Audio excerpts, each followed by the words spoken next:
I wanted to talk about a lot about on obesity and why it's pretty bad to be and stay obese. I know I'm pretty big. I've lost almost 100 pounds. I'm probably like 15 pounds off. Start you guys off with a quote, and it's: obesity harms virtually every aspect of health, from shortening your life and contributing to chronic diseases and conditions such as diabetes, cardiovascular disease, to interfering with sexual functions, breathing, mood, and social interactions. Um, Essentially, that's pretty much every aspect of someone's life. Sorry, I'm looking at my dog. He's so cute.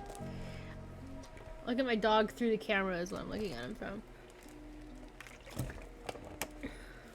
Um, so I just want to start the premise of the video that being obese definitely is not healthy.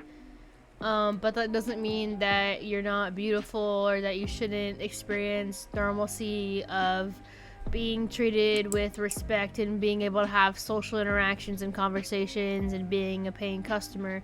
Those kind of things, fat or thin, everyone should have.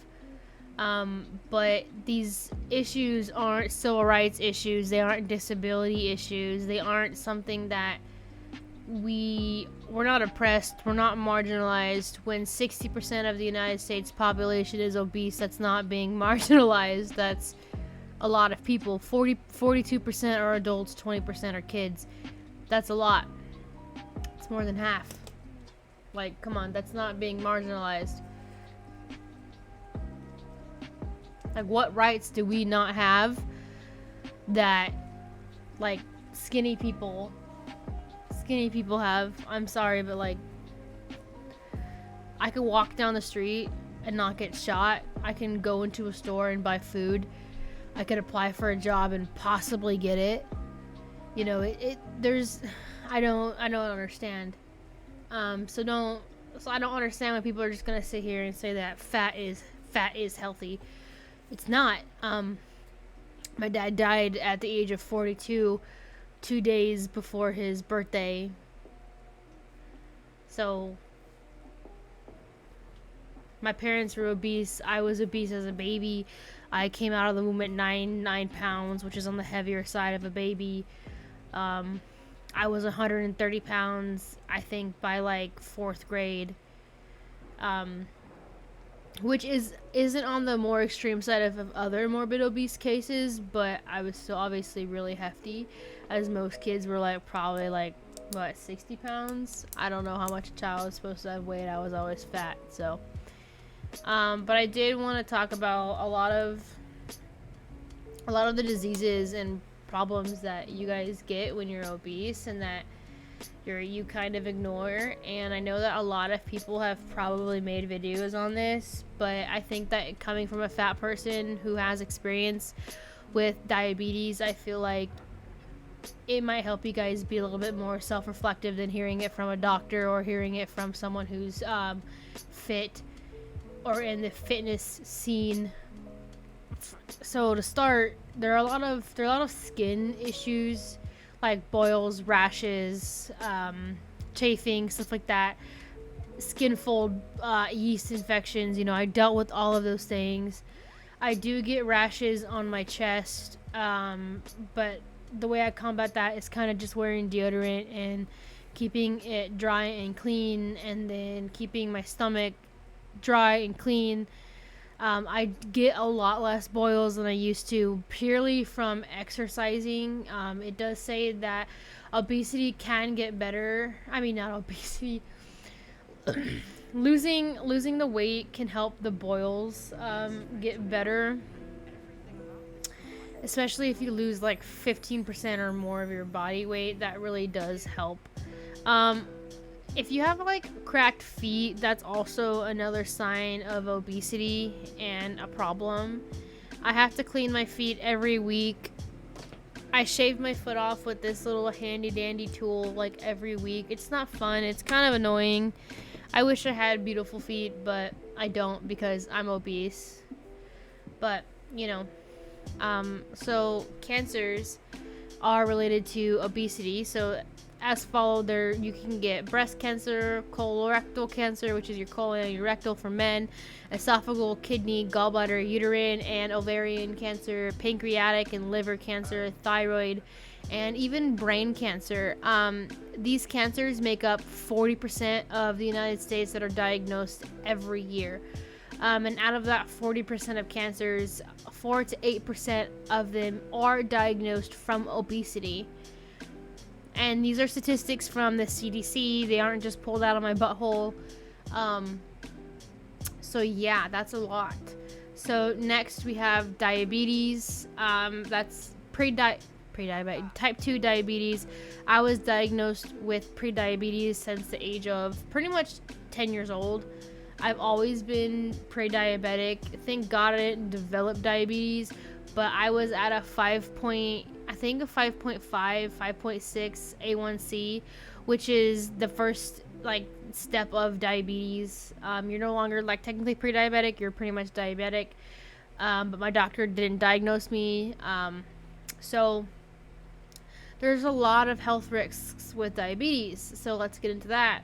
There's blindness, skin problems, meaning you get a lot more lacerations and lesions that do not heal or take a long time to heal. You'll need medical intervention with those kind of things. Neuropathy and nerve damage. This is not reversible. It's permanent. Nerve damage is permanent. Poor circulation, which leads to losing your limbs, like your hands, your feet, your fingers, your toesies. You can get gum disease from too much sugar in your saliva. There's a little bit of problem. You have sexual dysfunctions for men and women. And all of these things can be literally reversed or avoided with diabetic regulation and weight loss. I still have poor circulation problems. I'm hoping that once I lose another 100 pounds, it'll help. But honestly, I don't know. I can only pray. I just want to bring this little experience into light. My friend who is type 2 diabetic admitted to me that they would carb load and sugar load all of their sugar in one sitting and then inject his medication into his body in order to not go into a diabetic coma. That's pretty much all of the diabetic related stuff, and we're literally halfway done with this list. Okay, we have osteopenia, we have osteoporosis, and then we have osteoarthritis. These things are increased in elderly and the obese. Obese people tend to be malnourished in the sense of not having enough micronutrients and calcium and protein in their body. So because of this, they're going to have less bone density. On average, they are weaker. They're more susceptible to injuries, breakages, sprains, stuff like that. Sleep apnea is another thing. Snoring and sleep apnea. If you toss and turn at night or if you snore, you have probably sleep apnea. And people who have sleep apnea, it can increase your risks of heart attack or cardiac death by 30%. That's a lot. 30% is a lot. I used to wake up 15 events in an hour. That's a lot. I am sleeping better now, but it's still not as good. I have other underlying medical problems that affect my sleep. So high blood pressure and heart attacks are more health risks from obesity. My dad died of a heart attack in his sleep from obesity at age 42. Again, it's not healthy. Almost done. More stuff. We have gout, IBS, gastritis, stomach ulcers, gallbladder problems, pancreas attacks, stuff like that. That's all from your diet. That's not necessarily from being obese. It's from being obese and having a poor diet, if you want to be technical. But other people who are thin can probably have IBS. They can have stomach ulcers. They can develop gastritis. But a lot of it comes from eating too much greasy processed foods. I used to throw up every day.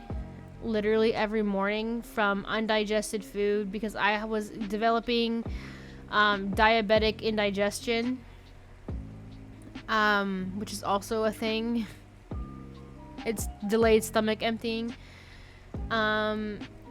Nowadays, because I limit how much fast food I eat, it is better. I don't really throw up as much in the morning. I still do sometimes.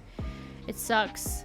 I got to the point where I would have to throw up food, bile, water, I would throw up in order for that pain just to stop. It was not fun. Liver disease, kidney disease / failure is also something that obese people have. Joint pains in your wrists, knees, ankles, hips, and back. If you have those problems, you should lose probably 20 pounds. It'll help. It really will. I threw my back out for the homie, and it did not go away for over a year. I lost 40 pounds, and then it magically just disappeared. So if that don't say anything, generally, I don't know what would for you guys. Now we're getting on. Now we're legitimately like almost done. Women who are obese have less chance to ovulate or get pregnant. So if you're obese, your periods are probably going to be irregular. Mine's irregular. Women with a BMI over 27 are 3 times more likely to not be able to conceive. Meaning, so like if you have a BMI over, let's say 40, you have a 43% chance of not being able to have a baby. That's almost 50%. You are playing with fire. And men, you're not safe either, okay? Obesity in men can cause infertility as well as dysregulation in the genitals. Obesity causes a decrease in testosterone, which increases the production of abnormal sperm. So you're more likely to either have no children or problems with your children in genetics. So with all of these diseases and disorders, it sounds really sad to be obese, right? Well, there is a light at the end of the tunnel. If you're still young or a younger adult, you definitely do have the time to make the choices that you need to become the better version of yourself. There are positive things about losing weight. There's a lot. I can walk. I can breathe. I'm not in pain. I'm not depressed and suicidal. If you are eating nothing but fast food, you are literally 70% more likely to be depressed, and that is clinically proven. I didn't pull that out of my butthole. That is also clinically true. I was headed down a dark, disgusting, and destructive path that only self-love could get me out of. I did not understand what the whole idea of you cannot love others until you love yourself. I used to think that idea was stupid and it didn't make any sense. A lot of these women and young men on TikTok will tell you self-love is accepting that you're fat and accepting that you can't change and accepting that you have these disorders and yada yada yada, but that is literally not self-love. If you think self-love is not doing everything in your power to change and to watch yourself be stuck in the same position for 10 years down the line, that's not self-love. You want to know what self-love is? It is loving yourself in full honesty and giving yourself the chance to change with courage and motivation, determination. That is self-love in my humble opinion. That's what I found self-love to be.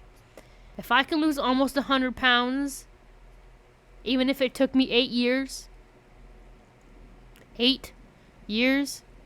don't even care. I am much better off than I was a year ago. I was depressed, sad, lonely, unhappy, jobless. If you really want change and you really want to love yourself, you have to have the courage to be able to change. It is the greatest form of self-love that you can give yourself. Wake up. If you have these problems, I really urge you to do a little bit of self-reflection, for real. Do real introspection on yourself and what you want for your life. You're beautiful. You are lovely. You are a human being of God and of earth. Like, so don't take weight loss as you hate yourself and you don't want to be who you are. Be who you are. Be who you want to be. Change. Make that change. If I can do it, you can do it. Simple as that. And I hope that you guys enjoy the rest of your day, and thank you guys so much for watching. Have a beautiful day, all right? Much love.